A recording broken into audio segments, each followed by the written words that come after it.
Welcome to Chronicle's Skin Spectrum podcast on the assessment and treatment of patients with atopic dermatitis.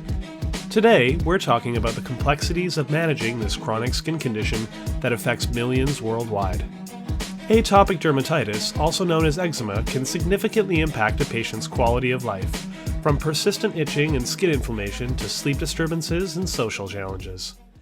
In this episode, host Dr. Christine Neagoe of Hamilton, a GP with a focused practice in dermatology, speaks with Dr. Mohannad Abu-Hilal, a dermatologist who also practices in Hamilton.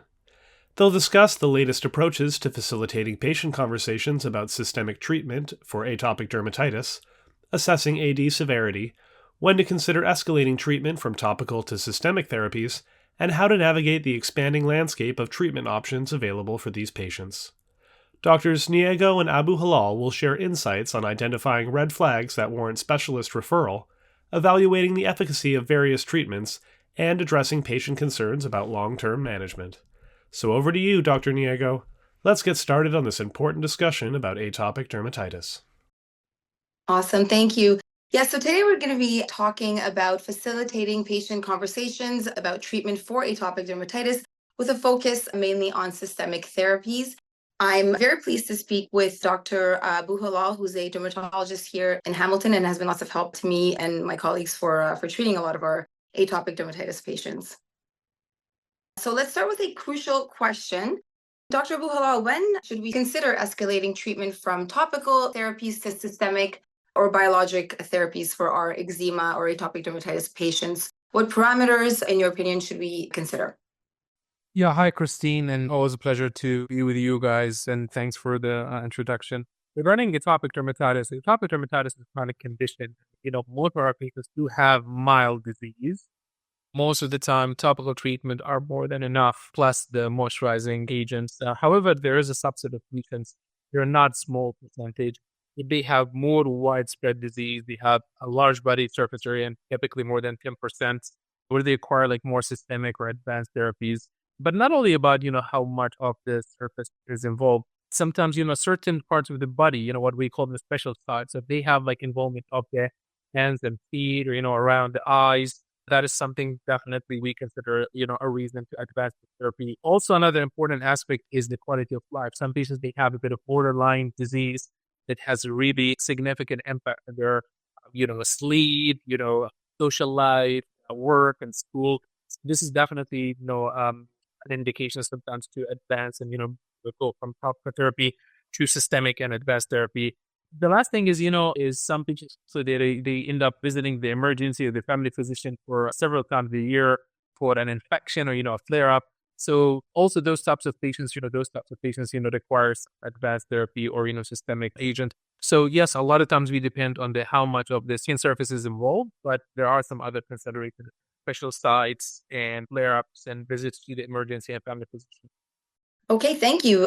In terms of the different types of therapies, some of the patient preferences are going to influence which treatments you're going to recommend. How do you, in your office, initiate a discussion with your patients about their preferences, their priorities, and furthermore, how would that then influence your decision on treatment recommendations for those patients? Excellent question. Thank you, Christine. I think, in terms of discussing advanced therapy, I think, I usually try to highlight what's the impact of not treating their eczema. So, again, I emphasize that, that's going to affect, your sleep, your work, your school, frequent infections, and many things.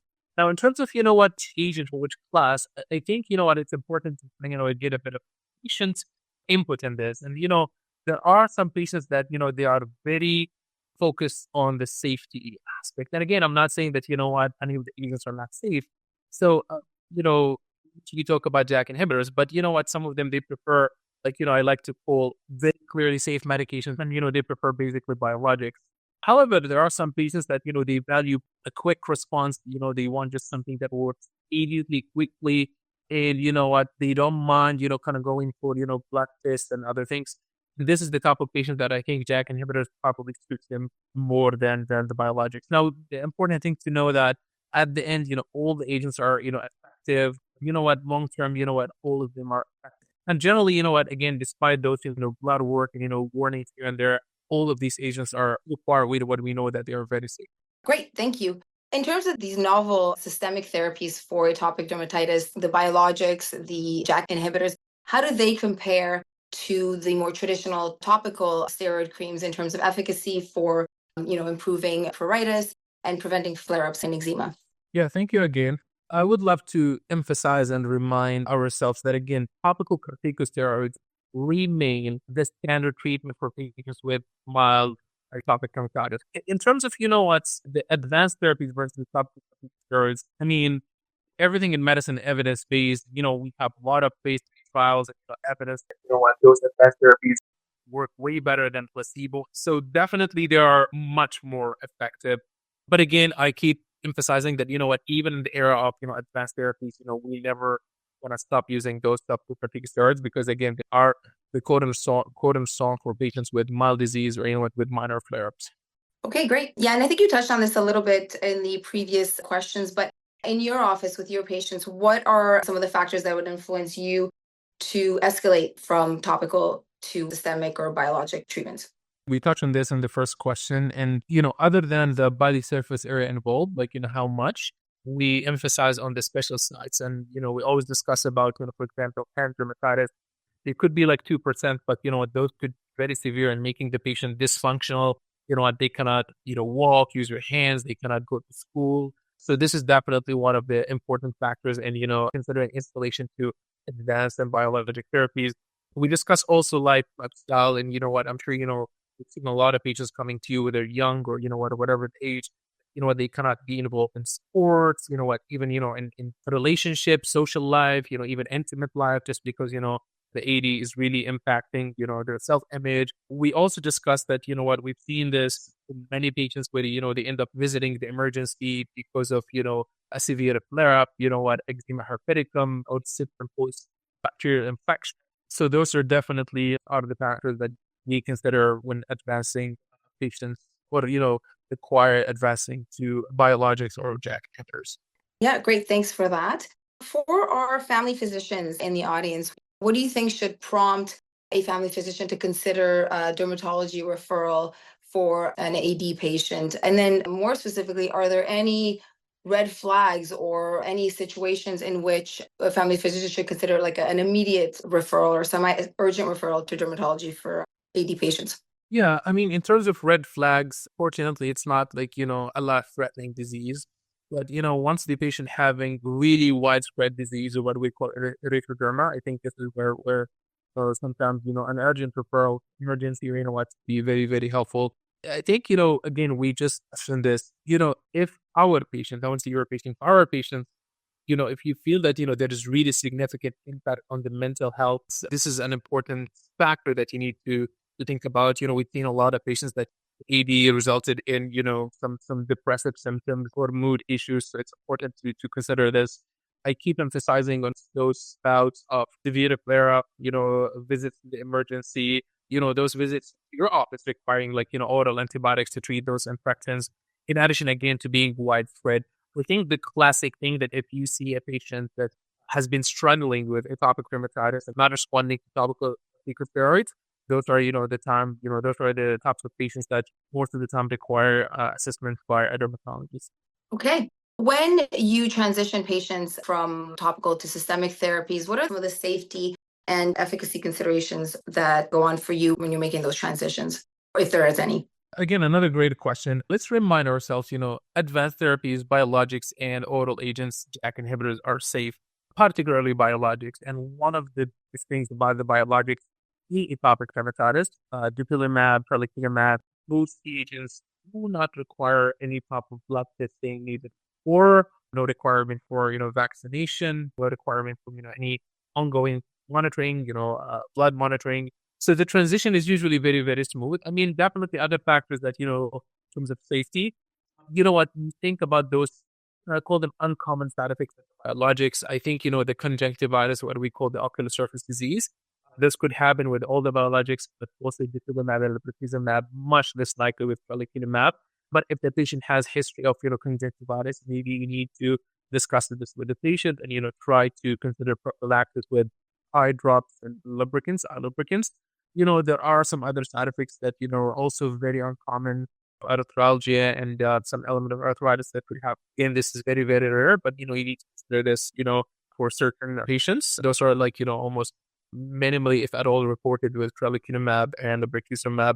But again, the fact that you don't need to do herpes zoster vaccination or any blood work, make the transition very, very smooth for those patients. Great, thank you. And just to clarify, can you explain some of the differences in terms of mechanism of action between JAK inhibitors and biologics, as well as, I think you mentioned earlier with the JAK inhibitors tend to be a little bit control pruritus a little bit sooner in terms of mechanism of action and clinical outcomes between the two big types of systemic treatments? Two different classes and even different methods of administration. So biologics in general, including, lebrikizumab and other, or we call them monoclonal antibodies, and those are like, proteins, and they have very complex structure. And what they do is basically they block or, they target certain cytokines in the body. And those cytokines are very important in mediating atopic dermatitis, like interleukin 15, interleukin 4, interleukin 31, and others. So those biologics just works with one cytokine. But that's why they do not, cause any suppression. That's why we call them immune modulators. And again, that reflects why we do not need to do blood work, while the patients are taking those agents. JAK inhibitors, they are more kind of simple in structure. They are much smaller molecular agents. And they are basically non-receptor proteins. We call them kinases. And interestingly, that they mediate not just one cytokine, they mediate multiple cytokines that could be involved in atopic dermatitis and some other pathways in the skin. So that's why, kind of blocking one of those, kinases would potentially affect multiple cytokines and result in immune suppression. So that's why we call them immunosuppressive agents. And that's why, we need to do the blood work and, monitor patients while taking those agents because they have a very short half-life, but the biologics are more longer half-life. And that's why they take a bit of longer time to kick in. And that's why, when you stop those agents, they take more time to kind of wash off your body.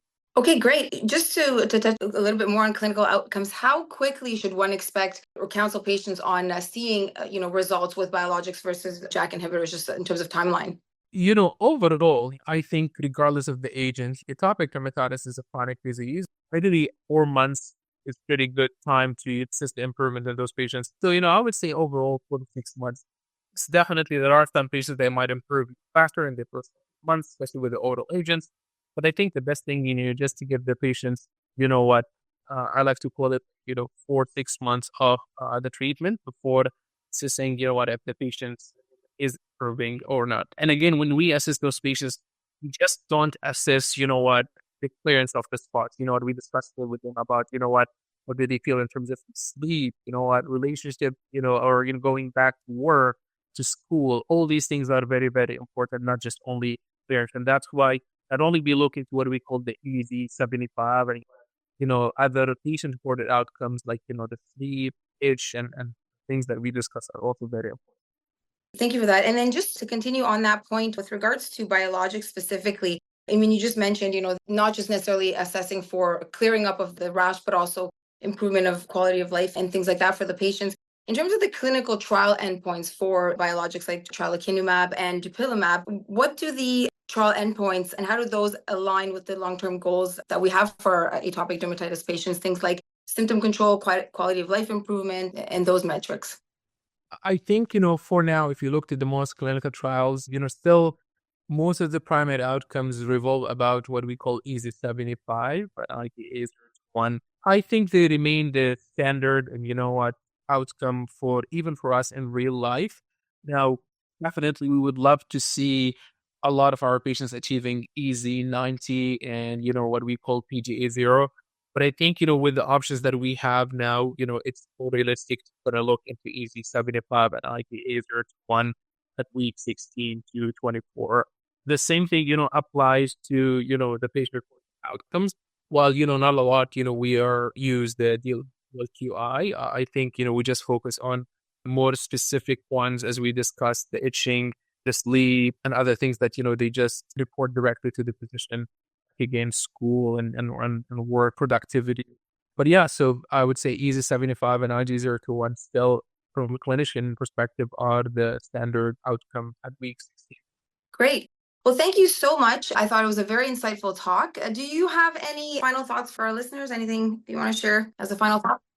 Thank you, Christine. I think, I always tell my patients is like, it's never good to have eczema, but I think eczema is not that monster that years ago. I think, the patients are us as physicians and healthcare providers. We're lucky to have a lot of agents and more to come. And hopefully we'll be able to help our patients, improve their quality of life and, and help them with the symptoms of this challenging chronic disease. If we have a lot of agents, I think, there is no one size fits all. I think we need to, all of us to, discuss with our patients and see, what are the preferences, what their individual needs. We can definitely tailor treatment decision based in, what's best for them.